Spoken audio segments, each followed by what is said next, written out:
นั่งสมาธิกันก็อย่าให้หลับไปสติมันอ่อนก็จะหลับ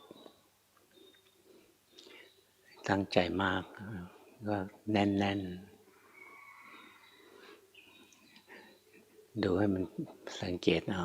แค่ไหนพอดีตรงที่รู้สึกตัวขึ้นมาเป็นธรรมชาตินะไม่ได้จงใจจะทำมันโน้นจะทำมันนี้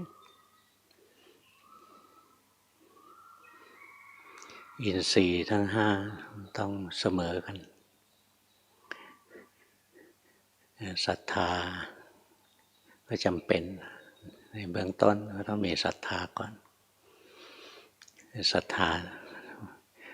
มีความเชื่อว่าพระพุทธเจ้าเนี่ยจะพาเราออกจากทุกข์ได้จริงๆถ้าเราไม่ศรัทธาตรงนี้ก็ไม่ปฏิบัติ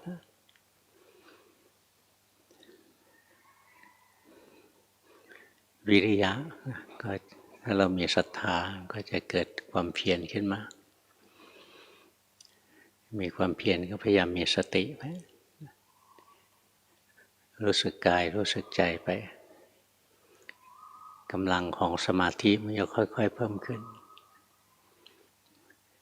มีสติว่องไวจิตเคลื่อนปุ๊บรู้ปั๊บอะไรเงี้ยสมาธิมันก็เกิดจิตตั้งมั่นแล้วสติระลึกรู้อะไรนะปัญญามันจะเห็นสิ่งที่สติไประลึกรู้ทั้งหมดนะตกอยู่ใต้ไตรลักษณ์นี่เวลาเราภาวนานะบางทีกำลังของพละห้าอินทรีย์ห้าพละห้ามันไม่สมดุลในตำราจะบอกว่าสติยิ่งมากยิ่งดีถ้าสติที่ถูกต้องยิ่งมากยิ่งดีสมาธิที่ถูกต้องยิ่งมากก็ยิ่งดีวิริยะอะไรเนี่ยถ้าถูกต้องก็ดีทั้งนั้นแหละนี่บางทีมันไม่สมดุลกันเจริญปัญญามากไปที่จริงคือคิดมากไปเจริญมากไปจะปัญญามากใจก็ฟุ้งซ่านทำความสงบมากนะใจก็เสื่องซึมไปเราค่อยๆสังเกตเอาเวลาเราภาวนาไปพละห้าตัวไหนอ่อนไปตัวไหนแรงไปค่อยๆดูค่อยๆสังเกตใจมันจะค่อยๆปรับสมดุลตรงที่มันสมดุลจริงๆมันจะหยุดความปรุงแต่งศรัทธามากนะก็งมงายศรัทธาล้ำไปปัญญาตามไม่ทันงมงายเชื่ออะไรงมงายก็ใช้ไม่ได้มีปัญญาเดินปัญญามากนะไม่มีศรัทธาเลยเซลล์จัดเชื่อแต่ตัวเองก็ใช้ไม่ได้ก็แพ้กิเลสอีกมีความเพียรมากไปใจก็ฟุ้งซ่านทำสมาธิมากไปก็ย่อหย่อนขี้เกียจตัวที่จะช่วยเราปรับสมดุลได้ดีที่สุดคือตัวสตินี่เองในศรัทธาวิริยะสติสมาธิปัญญาสติมอยู่กลางเป็นนัมเบอร์3ใน5ตัวเนี่ยเป็นตัวคอยสอดส่องศรัทธาล้ำไปก็งมงายเชื่ออะไรงมงายเชื่ออะไรนอกคำสอนของพระพุทธเจ้าเกินเรื่องกรรมอะไรเงี้ยก็งมงายอย่างนั้นไม่เรียกว่าศรัทธาที่แท้จริงเรียกว่างมงายค่อยสังเกตตัวเองไปนะมันรู้สึกงมงายก็ใช้เหตุใช้ผลให้เยอะขึ้นเอาปัญญามาช่วยนะปัญญาในการพิจารณา โยนิโสมนสิการพิจารณาด้วยเหตุด้วยผลอย่างบางช่วงนะเห็นแต่ละวัดแต่ละที่ทำวัตถุมงคลออกมามีวัตถุมงคลรุ่นนี้เรารวยอะไรรูดโคตรรวยรวยมหาเศรษฐีอะไรนะเอากิเลสของคนมาล่อคนอยากรวยส่วนใหญ่ถ้าเรามีสติมีปัญญาจริงเราจะรู้เลยมันรวยไม่ได้หรอกไปจุดธูปเท่านั้นเท่านี้ดอกนะหวังว่าจะรวยมันรวยไม่ได้หรอกมันโง่มันไม่มีเหตุผลอยากรวยก็ต้องรู้จักทำมาหากินรู้จักเก็บออมรู้จักใช้เท่าที่สมควรที่สำคัญรู้จักเลือกคบคนที่ดีๆคนที่ชักพาเราเสียหายอะไรก็อย่าไปคบมันต้องมีเหตุมีผลอย่างนี้นะถึงจะเป็นชาวพุทธศรัทธางมงายใช้ไม่ได้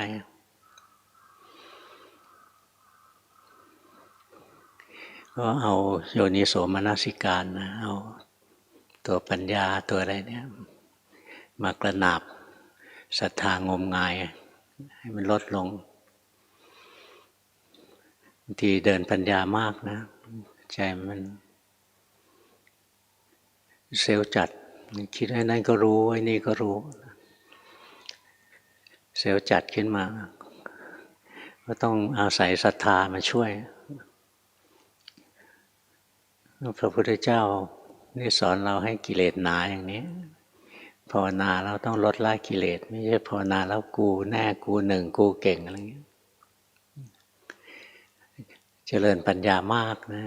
โลกนี้ว่างเปล่าอะไรก็ว่างเปล่าอะไรเงี้ยปัญญามันล้ำไปทั้งสิ้นนะอาศัยนะองค์ธรรม5ตัวนี้นะค่อยๆพัฒนาขึ้นตัวไหนมากไปก็ไม่ใช่ไปลดมันลงแต่ไปเพิ่มตัวอื่นให้ขึ้นมาให้สมดุลยังมีความเพียรมากมายอะไรเงี้ยรู้สึกความเพียรล้ำไปแล้วไปลดความเพียรลงนั่นไม่ใช่ขยันภาวนาพิจารณาโน้นนี้เจริญปัญญามากนะมีความเพียรมากมันล้ำสมาธิไปเราดูออกว่าโอ้ตอนนี้ภาวนาขยันมากไปแล้วนะจนดูมันฟุ้งซ่านไปหมดเลยแล้วกลับมาทำความสงบนี่ให้มันสมดุลกันนี่พอสงบนะใจสบายมีความสุขเริ่มขี้เกียจเจริญปัญญาแล้วไม่อยากเจริญปัญญาวิริยะย่อหย่อนลงกระตุ้นตัวเองขยันดูหน่อยอย่าเอาแต่สงบนิ่งเฉยโง่อยู่งั้นได้ใช้ความสังเกตเอาอะไรมากไปอะไรน้อยไปตัวไหนที่มันมากมันก็ดีอยู่แล้วละเราก็เพิ่มไม่ตัวที่น้อยๆขึ้นมาให้สมดุลกันมีสติเป็นตัวสอดส่องตัวเองตอนนี้ศรัทธาล้ำหน้าไปแล้วตอนนี้วิริยะมากไปแล้วทำให้ฟุ้งซ่านตอนนี้สมาธิมากไปแล้วติดในความสุขความสงบอะไรเงี้ยตอนนี้เจริญปัญญาเยอะเกินไปแล้วจนฟุ้งซ่านปัญญาเจริญมากก็ฟุ้งซ่านนะแล้วบางทีก็ทำให้เซลล์จัดนึกว่ากูรู้ไปหมดทุกสิ่งทุกอย่างไม่เชื่อใครทั้งสิ้นเชื่อแต่ตัวเองขาดศรัทธาแล้วสังเกตตัวเองไปเรื่อยๆนะแค่ไหนพอดีพัฒนาเป็นลำดับไปอดทนใช้ความสังเกตเอาฆราวาสจุดอ่อนมากๆเลยนะคือสมาธิไม่พอเนี่ยเรื่องหนึ่งอีกเรื่องหนึ่งก็คือปฏิบัติไม่สม่ำเสมอทำบ้างไม่ทำบ้างบางทีก็ผลัดเอาไว้ก่อนเดี๋ยวขอทำอันนี้ก่อน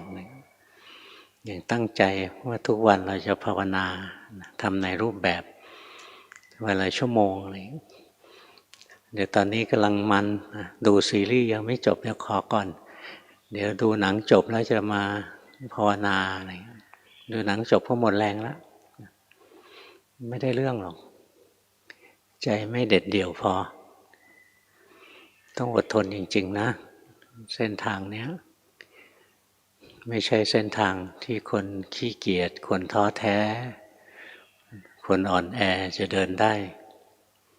วัดใจตัวเองเข้าไปเรื่อยๆเลยอย่างโยมทุกวันทำในรูปแบบให้ได้สมาธิมันจะได้เพิ่มขึ้นคอยรู้เท่าทันทำกรรมฐานแล้วคอยรู้เท่าทันจิตตนเองนะจิตเคลื่อนแล้วรู้เคลื่อนแล้วรู้ไปสมาธิมันจะเพิ่มขึ้นเราก็ต้องเตือนตัวเองทุกวันทุกวันเราใกล้ความตายเข้าไปทุกทีแล้วเมื่อก่อนตอนเราเด็กๆเราก็ไม่รู้จักความตายเป็นไงไม่รู้จักเลี้ยงหมาเลี้ยงแมวเลี้ยงเป็ดเลี้ยงไก่อะไรเห็นมันตายค่อยๆเรียนรู้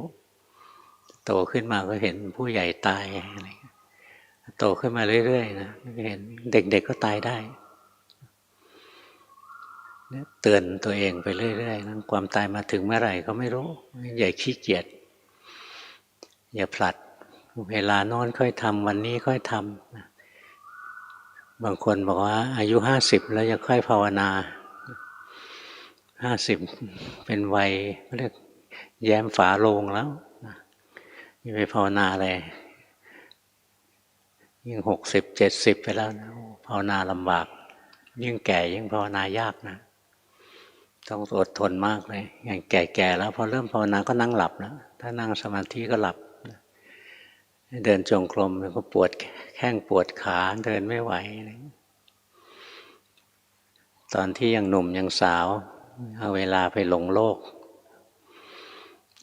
พอแก่ลงมาอยากปฏิบัติอะไรเงี้ยมันไม่ได้เรื่องนะเมื่อก่อนเคยมีครูบาอาจารย์องค์หนึ่งนะท่านบอกวัยหนุ่มสาวเป็นวัยที่แข็งแรงที่สุดเป็นวัยที่ดีที่สุดยกถวายพระพุทธเจ้าเลยของดีตั้งใจเลยว่าสิ่งที่ดีที่สุดเราจะถวายพระในช่วงที่ยังหนุ่มยังสาวเนี่ยตั้งใจภาวนาเลยอดทนเข้าไปรอทำตอนแก่นะไม่ได้กินหรอกเพราะว่าสะสมความหลงไว้ตั้งหลาย10 ปีนะภาวนายากงั้นก็ต้องอดทนมีความเพียรไปอาศัยศรัทธาเชื่อมั่นในพระพุทธเจ้าที่แรกเป็นการน้อมใจเชื่อปู่ย่าตายายเราก็นับถือพระพุทธเจ้าครูบาอาจารย์แต่ละองค์แต่ละองค์แต่ละรุ่นท่านก็นับถือพระพุทธเจ้าทำไมถ้าพระพุทธเจ้าไม่ดีจริงท่านก็คงไม่นับถือหรอกทีแรกเราก็อาศัยศรัทธาที่เกิดจากการคิดเอานะสังเกตเอาคนที่เขามีศีลมีธรรมทำไมดูเขาสะอาดดูเขาหมดจดดูเขามีความสุขบางคนไม่รวยแต่เขามีความสุขคนไม่มีศีลมีธรรมเราสังเกตไปคนไม่มีศีลมีธรรมรวยนะแต่ไม่เห็นจะมีความสุขเลยใจเต็มไปด้วยความเร่าร้อนหิวโหยตลอดเวลาเนี่ยอาศัยการสังเกตเอานะสังเกตความจริงของโลกเนี่ยสังเกตเดี๋ยวคนนั้นก็ตายเดี๋ยวคนนี้ก็ตายชีวิตมันไม่แน่นอนนะไม่ควรจะประมาทใจมันค่อยๆมีกำลังนะภาวนาไปจนมันเห็นความจริงนะมันจะยิ่งศรัทธามากขึ้นมากขึ้นอย่างเราทำความเพียรไปนะพอเราทำความเพียรเราเห็นผลของความเพียรเราก็จะมีศรัทธามากขึ้นอย่างแต่เดิมเราเคยทุกข์นานทุกข์มันก็สั้นลงแต่เดิมมันทุกข์หนักเดี๋ยวนี้มันก็ทุกข์น้อยลงจากการปฏิบัติเราก็จะเริ่มมีศรัทธาในการปฏิบัติรู้สึกว่าการปฏิบัติมันดีจริงๆนะทำแล้วมันช่วยตัวเองได้ความทุกข์เคยมากก็เหลือน้อยเค ยนานก็เหลือสั้นลงใจมีศรัทธาก็ยิ่งขยันภาวนามากขึ้นนั้นเราค่อยๆทำค่อยๆทำนะฝึกทุกวันทุกวันเรามีสติมีสมาธินะอย่างสมาธิก็ต้องฝึกทำในรูปแบบไปฝึกทุกวันทุกวันทีแรกให้นั่งสมาธิ5 นาทีนะเหมือนใจจะขาด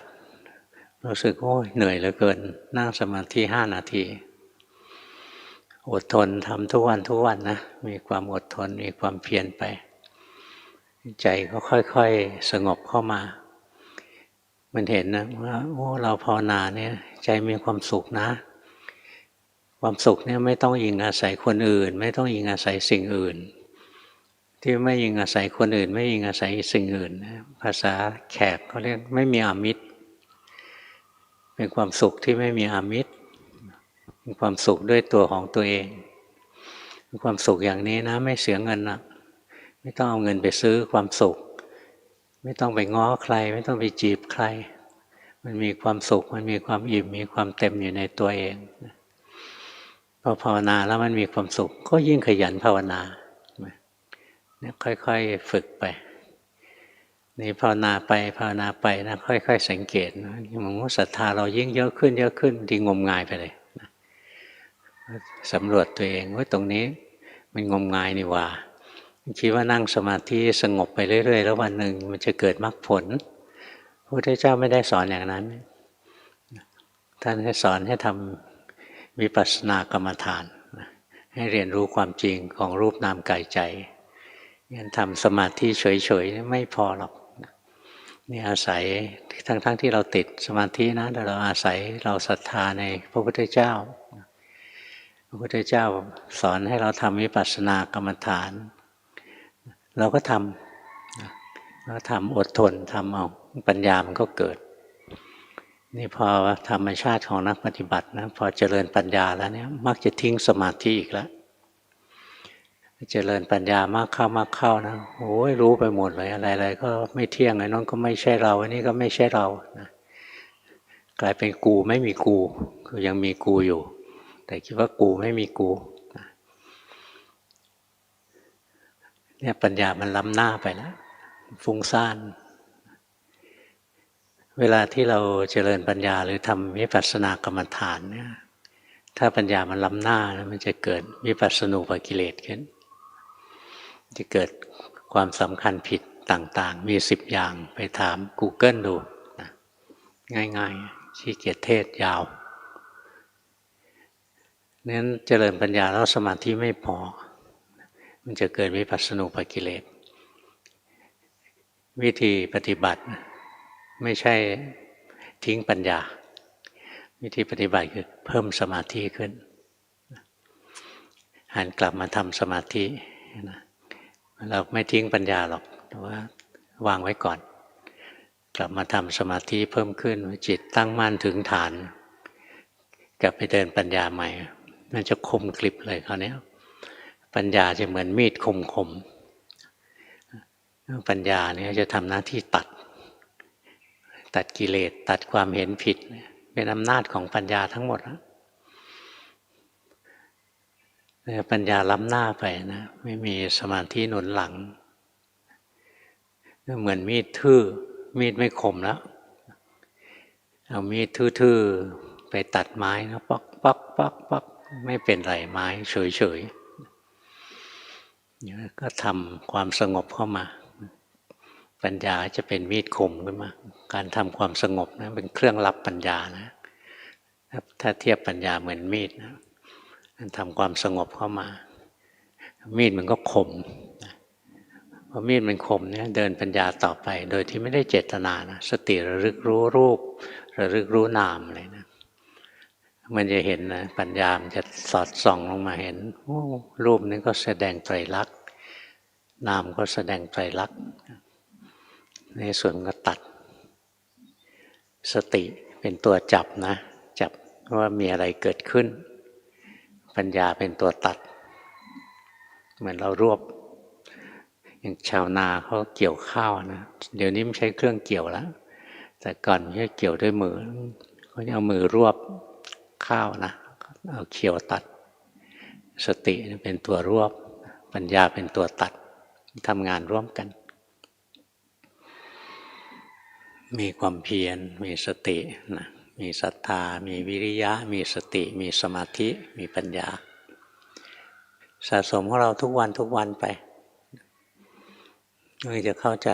โลกเข้าใจชีวิตมากขึ้นอันนี้เป็นการที่จะช่วยตัวเองเวลาเราภาวนาแล้วเราอยู่ไกลครูบาอาจารย์อย่างหลวงพ่อไปเรียนจากครูบาอาจารย์เดือนหนึ่งขึ้นไปหาหลวงพ่อพุธครั้งหนึ่ง3 เดือน 4 เดือนจะได้ไปหาครูบาอาจารย์ผู้หลักผู้ใหญ่ที่สูงขึ้นไปอีกไปหาหลวงปู่ดูลหลวงปู่เทศหลวงปู่สิมอะไรเงี้ยหลายเดือนจะได้เข้าไปทีหนึ่งนี่ระหว่างที่เราไม่ได้อยู่กับครูบาอาจารย์สิ่งที่หลวงพ่อใช้มากเลยนะคือโยนิโสมนสิการสังเกตตัวเองมีความแยบคายสังเกตตัวเองตอนนี้ศรัทธาไม่มีละก็ต้องเร้าศรัทธาขึ้นหน่อยตอนนี้ศรัทธามากจนงมงายแล้วรู้ทันว่างมงายนะใช้เหตุใช้ผลให้มากขึ้นใช้ปัญญาให้มากขึ้นตอนนี้ทำแต่สมาธิใจขี้เกียจแล้วติดสมาธิติดสุขไม่อยากจะภาวนาอย่างอื่นแล้วอยากสงบอย่างเดียวอะไรเงี้ยนี่สมาธิมากไปแล้วก็ต้องออกมาเจริญปัญญามีความเพียรในการเจริญสติปัฏฐานให้มากขึ้นลดละกิเลสของเราไม่ใช่นอนแช่จมกิเลสอยู่ทำสมาธิมากๆติดจิตติดความสงบนะนั่นแหละมันจมอยู่ในกิเลสเพลินติดอยู่ในราคะติดอยู่ในโมหะนี่เราสังเกตตัวเองเฮ้ยตรงนี้มากไปละเราก็ออกมาเดินปัญญาออกมาดูกายดูใจออกมาดูทีแรกมันก็จะไม่ยอมดูมันรู้อยู่ที่กายเฉยๆนิดเดียวเดี๋ยวก็กลับไปหาความสงบละหรือออกมาดูจิตนะ2-3แจ็คเดี๋ยวนี้กลับเข้าไปสงบละอย่างนี้ใช้ไม่ได้ก็ต้องถอยออกมาเจริญปัญญาเนี่ยค่อยๆปรับตัวเองไปนะดูสังเกตตัวเองไปเรื่อยศรัทธาน้อยไปก็เพิ่มมันขึ้นศรัทธาล้ำหน้าใช้เหตุผลให้มากขึ้นมีความเพียรมากใจมันจะฟุ้งซ่านก็ทำความสงบเข้ามาทำสมาธิเข้ามาทำสมาธิมากนะใจ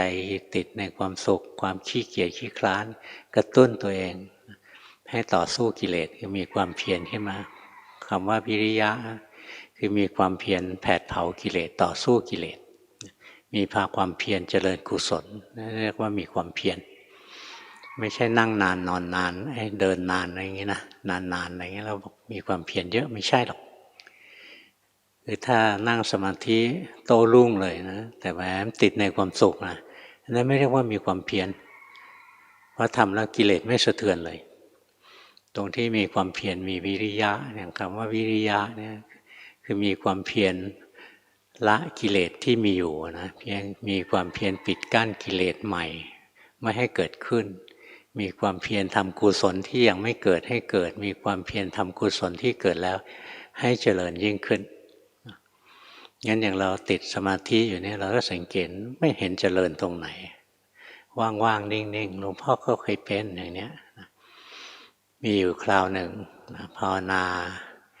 เราเห็นกิเลสนะเฝ้ารู้เฝ้าดูเห็นมันเกิดดับไปเรื่อยเราทิ้งสมาธิไปนี่เห็นโทสะมันขึ้นมานะเราดูมันโทสะนี่มันเคลื่อนออกไปเคลื่อนออกไปอยู่ข้างหน้าเนี่ยเราไม่เห็นนะว่าจิตมันเคลื่อนแล้วสมาธิเราไม่พอแล้วมันเคลื่อนไปข้างหน้าแล้วมันดับไปจิตเราก็ว่างอยู่ข้างหน้าเลยแล้วมันก็ว่างอยู่งั้นนะเป็นปีเลยนะรู้สึกว่าตรงนี้ดีนะกิเลสไม่มีนี่แหละกิเลสไม่มีกิเลสใหม่ก็ไม่มีเกิดขึ้นกิเลสเก่า ก็ดับไปตรงนี้ท่าจะดีทำอยู่อย่างนั้นนะมีแต่ความสุขอยู่ช่วงหนึ่งเลยยาวนะเป็นปีเลยแล้วก็สังเกตมันไม่มีกิเลสเหรอไม่เห็นกิเลสนะแต่มันก็ไม่มีกุศลอะไรเพิ่มกว่านี้ด้วยไม่มีกิเลสแล้วก็ไม่มีกุศลด้วยไอ้นี่มันไม่ใช่แล้วล่ะแต่ดูไม่ออกว่ามันไม่ใช่ตรงไหนดีไปเจอพ่อแม่ครูอาจารย์องค์หนึ่งหลวงตามหาบัวสมัยนั้นคนอย่างน้อยเข้าถึงองค์ท่านได้ไปถามท่านบอกพ่อแม่ครูอาจารย์ให้ผมดูจิตผมก็ดูจิตนะแต่ผมสังเกตว่ามันไม่พัฒนาเลยท่านบอกว่าที่ว่าดูจิตนั้นดูไม่ถึงจิตแล้วต้องเชื่อเรานะตรงนี้สำคัญนะเราผ่านมาด้วยตัวเราเองอะไรๆก็สู้บริกรรมไม่ได้ท่านบอกอย่างนี้หลวงพ่อก็ท่านให้บริกรรมแล้วก็พุทโธพุทโธนะใจไม่ชอบพุทโธนี่พิจารณาดูท่านให้บริกรรมเรื่องของสมาธินะแสดงว่าสมาธิเราไม่พอทั้งที่จิตไปนิ่งไปว่างไปสว่างอยู่เป็นปีนะที่แท้ไม่ใช่สมาธิที่ถูกต้องเลยหลวงพ่อก็มาทำกรรมฐานที่เราถนัดหลวงตาท่านให้พุทโธหลวงพ่อพุทโธอย่างเดียวแล้วอึดอัดหลวงพ่อก็หายใจเข้าพุทหายใจออกโธเคยฝึกกับท่านพ่อหลีตั้งแต่เด็กหายใจอยู่ไม่กี่ทีนะจิตรวมนะโอ้ยแทบเขกหัวตัวเองเลยเรามันโง่จริงๆเราไปหลงในความว่างในความสว่างนะมันใช้ไม่ได้บุญท่วมหัวเลยนะครูบาอาจารย์ชี้ให้เห็นข้อผิดพลาดของตัวเองเนี่ยค่อยๆสังเกตไหมบางทีสมาธิไม่พอนะเจริญปัญญาอยู่มันไปติดในความว่างสว่างในโอภาสตัวนั้นคือวิปัสสนูปกิเลสชนิดที่หนึ่งเลยชื่อว่าโอภาสวิปัสสนู10 ตัวแรกเลยชื่อโอภาสนักดูจิตทั้งหลายนี่แหละจะติดโอภาสเพราะว่าจิตมันว่างมันสว่างขึ้นมานะไปติดอยู่ในว่างในสว่างติดอยู่กับโอภาสแก้ยังไงเรานึกว่าตรงนี้สมาธิดีนะใจนิ่งว่างสว่างที่แท้สมาธิออกนอกนะไม่เข้าฐานสมาธิที่แท้จริงไม่มีก็กลับมาทำความสงบเพราะมาจิตเข้าฐานเท่านั้นรู้เลยว่าที่ผ่านมาไม่ใช่แล้วหลงผิดไปแล้วเนี่ยใส่ความสังเกตเอาถ้าปัญญาล้ำไปสมาธิไม่พอนะถ้าปัญญานั้นเป็นการเดินวิปัสสนาก็วิปัสสนูกิเลสจะเกิดขึ้น นี่อาศัยความสังเกตไปทุกวันนะตัวไหนมากตัวไหนน้อยอะไรเงี้ยบางครั้งเราสังเกตเองไม่ออกได้ครูบาอาจารย์ท่านบอกให้ถ้าครูบาอาจารย์ไม่ได้บอกเลยไม่เจอท่านอะไรเงี้ยต้องใช้ความสังเกตเอาครูบาอาจารย์นั่นก็เรียกว่ากัลยาณมิตรนะเดี๋ยวนี้ชอบเจอใครก็เรียกกัลยาณมิตรนะเราดูหน้าแล้วมันไม่ใช่กัลยาณมิตรหรอกมันปาปมิตรมันหลอกหลอกลวงอยู่ดีๆเราเดินอยู่ดีๆก็มาบอกเนี่ยจิตของเธอเป็นอย่างเนี้ยมันหลอกให้เรานับถือมันใช้ไม่ได้นี่ถ้าเราไม่มีกัลยาณมิตรนะสิ่งที่ช่วยเราคือโยนิโสมนสิการธรรมะคู่นี้เป็นของใหญ่นะของสำคัญโยนิโสมนสิการอย่างเดียวนะก็ไม่พอนะเพราะว่าเราเป็นสาวกภูมิเราต้องมีครูบาอาจารย์นี่ครูบาอาจารย์ของเราอาจจะคือพระไตรปิฎกก็ได้นะอ่านพระไตรปิฎกอ่านอะไรเนี้ยตรวจสอบอย่างหลวงพ่ออ่านพระไตรปิฎกนะอ่านตั้งหลายรอบนะแต่อ่านได้2 ปิฎกอ่านพระวินัยกับพระสูตรอภิธรรมอ่านไม่รู้เรื่องนะอ่านได้2 ปิฎกเนี่ยแล้วเวลาเราไปเจอไปสำนักโน้นสำนักนี้อะไรเนี่ยเรารู้ว่าใช่หรือไม่ใช่มันดูออกยิ่งเราภาวนานะประกอบกันกับทฤษฎีที่เรียนจากพระไตรปิฎกประกอบกับการภาวนารู้เท่าทันจิตใจตนเองนะ ถ้าเรารู้เท่าทันจิตใจตัวเองมันไม่ยากหรอกที่จะรู้เท่าทันจิตใจคนอื่นเพราะมันเหมือนกันจิตเขาจิตเรามันก็เหมือนกันเลยก็มีกิเลสเหมือนกันนั่นแหละไอ้แบบนี้เราเคยรู้ทันมาแล้วเนี่ยว่าเราไปเห็นคนที่เขายังติดตัวนี้อยู่เราก็รู้ว่าอ๋อมันติดตรงนี้แหละนี่อาศัยโยนิโสมนสิการนะจากการอ่านแล้วก็จากการสังเกตเทียบเคียงดูแล้วก็รู้นี่ไม่ใช่นี่ไม่ใช่นี่ไม่ใช่อันนี้ใช่อะไรเงี้ยงั้นไม่ใช่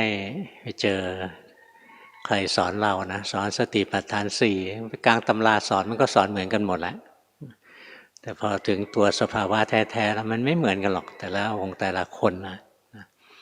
สอนธรรมะอันเดียวกันนะพูดเหมือนกันนะแต่เนื้อในไม่เหมือนกันความเข้าใจภายในจิตใจของคนที่สอนนะมันไม่เหมือนกันแต่ภาษาเหมือนกันเพราะงั้นภาษาบางทีดูไม่ได้นะนี่ถ้าเราดูจิตเขาไม่เป็นเราใช้ความสังเกตนาน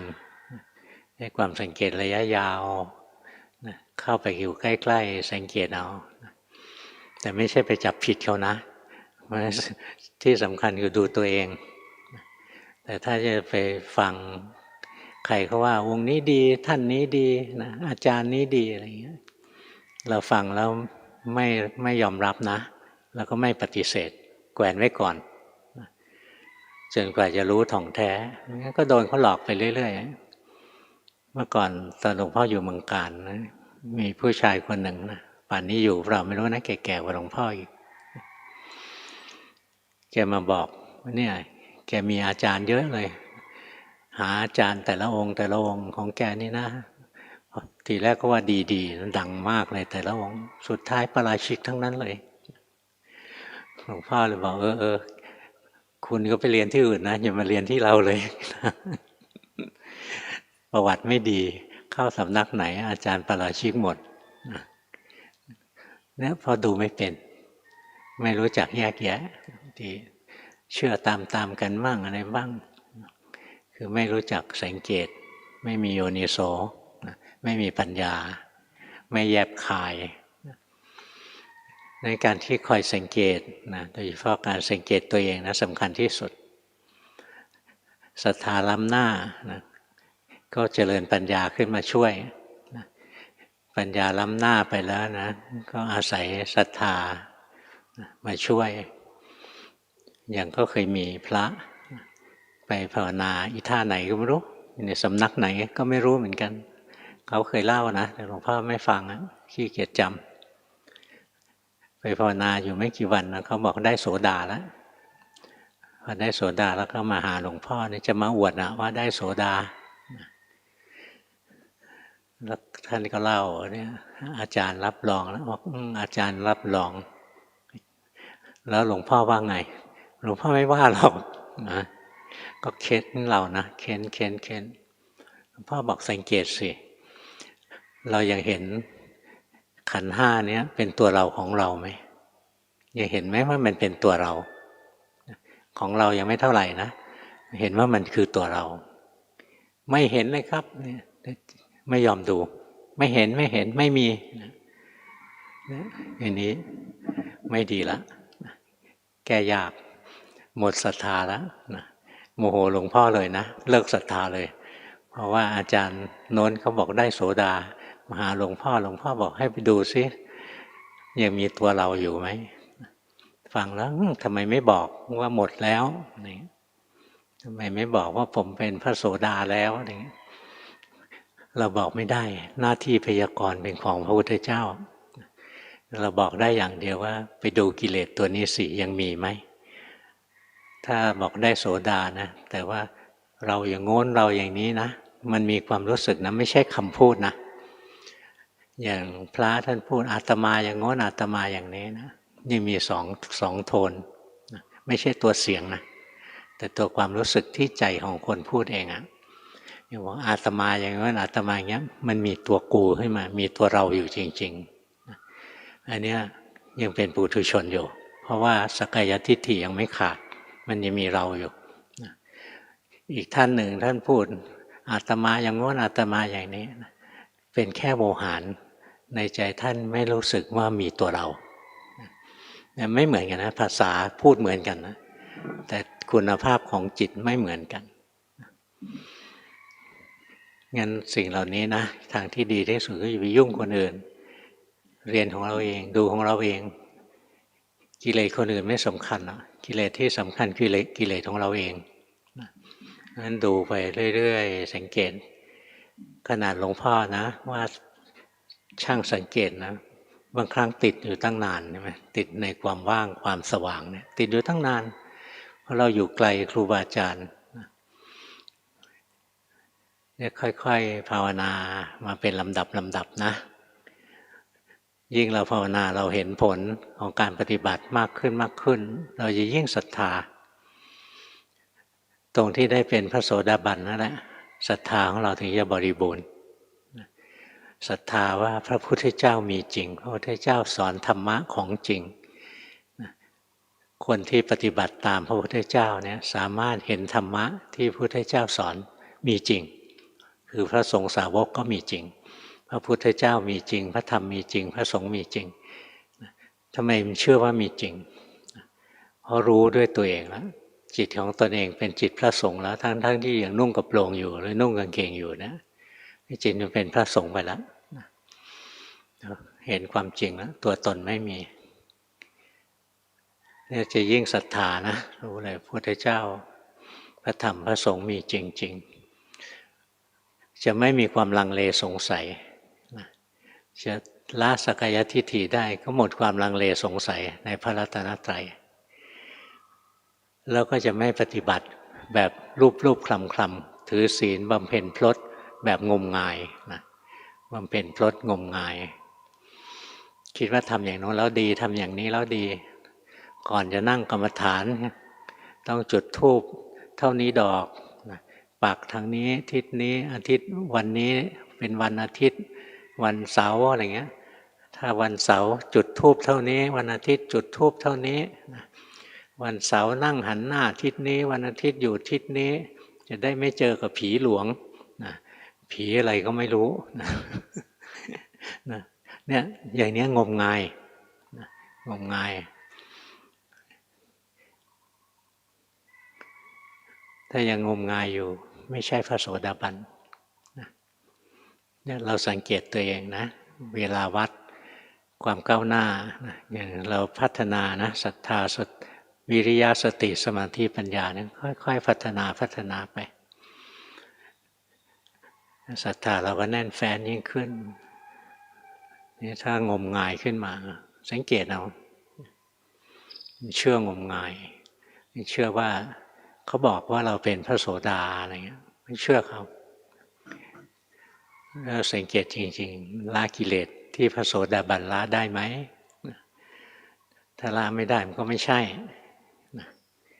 บอกว่าเนี่ยได้อนาคาแล้วละกามราคะกับละปฏิฆาได้จริงไหมละด้วยปัญญายิ่งละได้เปล่าอาจจะมีราคะผุดนะแต่มาไม่ถึงจิตหรอกจิตไม่มีราคะสังเกตดูมีแต่ขันมันทำงานไหวตัวขึ้นมาแต่เข้ามาไม่ถึงจิตค่อยรู้ค่อยดูค่อยสังเกตไปนานๆไปนะเพราะว่าเราจะรู้สึกเลยถ้าเราไม่ได้พบพระธรรมะของพระพุทธเจ้าเราเสียชาติเกิดภาวนาเป็นนะจะรู้สึกอย่างนั้นเลยถ้าเราไม่ได้พบธรรมะของพระพุทธเจ้าเราเสียชาติเกิดแล้วล่ะเราไม่ได้ของดีของวิเศษที่สุดยอดอย่างนี้เราจะได้อะไรเหลวๆไหลๆไปของในโลกได้มาก็เพื่อจะเสียไปในวันหนึ่งไม่มีอะไรที่ได้แล้วได้ตลอดนะของในโลกนี้ไม่มีอะไรเที่ยงสักอย่างเลยมีลูกมีเมียมีสามีอะไรเนี่ยก็ของชั่วคราวทั้งหมดนะนี่ถ้าเราคิดว่ามันจริงจังว่ามันหายไปก็ทุกข์มากเราภาวนาเรารู้ความจริงใจก็ไม่ทุกข์ลดละกิเลสเป็นลำดับไปสังเกต ใจของเรานะกิเลสไม่ได้อยู่ที่อื่นหรอกกิเลสอยู่ที่เดียวคือที่ใจที่จิตนะสังเกตจิตใจตนเองก็จะรู้กิเลสอะไรละแล้วกิเลสอะไรยังไม่ละกิเลสที่ละแล้วนั้นละด้วยอะไรด้วยสติหรือด้วยสมาธิหรือด้วยปัญญาหรือด้วยวิมุตติไม่เหมือนกันถ้าละเด็ดขาดนะละด้วยวิมุตตินะละด้วยอริยมรรคไม่ได้ละด้วยอริยผลด้วยนะละด้วยอริยมรรคอริยผลนะจิตไม่ทำงานแล้วจิตได้รับรางวัลแล้วเป็นช่วงรับรางวัลช่วงที่ยังทำงานอยู่นี่เป็นช่วงของอริยมรรคเนี่ยเฝ้ารู้เฝ้าดูไปนะอดทนทุกวันรักษาศีลห้าไว้ให้ดีตั้งใจรักษาศีลห้าทุกวันต้องฝึกในรูปแบบใจจะได้มีสมาธิให้มากๆให้ใจตั้งมั่นนะแล้วเวลาที่เหลือนะเป็นเวลาเจริญสติในชีวิตประจำวันถ้าไม่มีศีลห้าล้มเหลวถ้าไม่มีสมาธิเจริญปัญญาไม่ได้ถ้าไม่มีปัญญาล้างกิเลสไม่ได้จริงเราพยายามสะสมของเราไปนะคุณงามความดีทั้งหลายศีลต้องมีสมาธิต้องมีนะมีความเพียรมีสตินะมีปัญญาอะไรเงี้ยศรัทธาจะยิ่งแก่กล้าขึ้นเรื่อยๆสุดท้ายศรัทธาจะแน่นแฟ้นนะตอนที่เป็นพระโสดาบันนะพอเห็นความจริงแล้วว่าเชื่อมั่นในพระพุทธเจ้าแล้วรู้เส้นทางที่จะเดินแน่นอนชัดเจนแล้วศรัทธามจะเต็มเปี่ยมขึ้นมาสมัยพุทธกาลเคยมีอยู่ในตำรานะมีคนยากจนคนหนึ่งนะยากจนประเภทเป็นขอทานหรืออะไรหลวงพ่อจำไม่ได้แล้วนี่ได้ฟังธรรมแล้วก็ได้เป็นพระโสดาบันเทวดามาลองใจบอกว่าให้ว่าพระพุทธเจ้าเลยถ้าว่าพระพุทธเจ้านะด่าพระพุทธเจ้าได้จะให้เงินให้ทองให้สมบัติอะไรเยอะแยะเลยคนจนคนนี้ก็เลยด่าเทวดานั้นนะบอกอย่ามาหลอกลวงเราไม่เชื่อหรอกเรามีศรัทธาอย่าเอาเงินเท่าไหร่มาแลกกับความนับถือพระพุทธเจ้าของเราเนี่ยทำไม่ได้หรอกใจเราศรัทธาเต็มร้อยไปแล้วเทวดานั่นคือพระอินทร์นั่นแหละพระอินทร์จะมาทดลองอยากรู้ว่าคนคนนี้ศรัทธาแน่นแฟ้นจริงไหมเอาทรัพย์สมบัติอะไรมาล่อนะก็ไม่เอาทั้งที่จนแสนจนนะกินแต่ละวันยังลำบากเลยพระอินทร์เลยไปทูลพระพุทธเจ้าบอกว่าอย่าจกคนนี้นะเอาเงินไปล่อยังไม่กล้าตำหนิพระพุทธเจ้าเลยพระเจ้าบอกเป็นไปไม่ได้หรอกที่เขาจะตำหนินะเพราะเขาเป็นพระโสดาบันแล้วศรัทธาของเขาแน่นแฟ้นแล้วอย่างศรัทธาของปุถุชนเนี่ยเป็นศรัทธากลับกรอกโบราณเรียกศรัทธาหัวเต่าหัวเต่าเป็นไงหัวเต่าคือโผล่เคยเห็นไหมเดี๋ยวก็โผล่แล้ว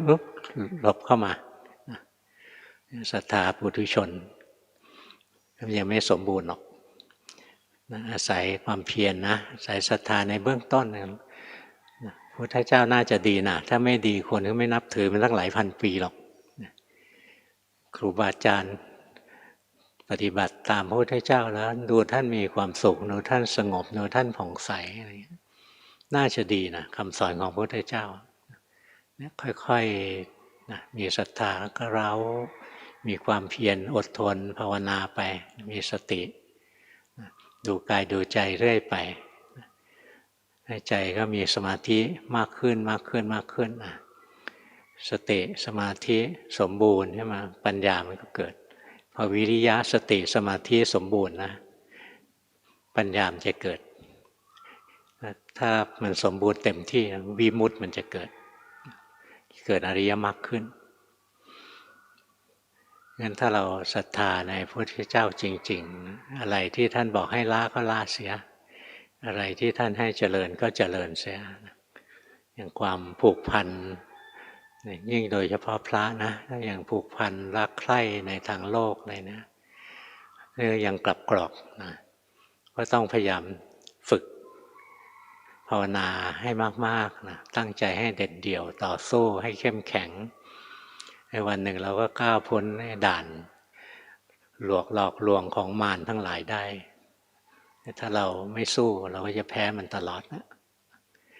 วันนี้เท่านี้ก็แล้วกันนะ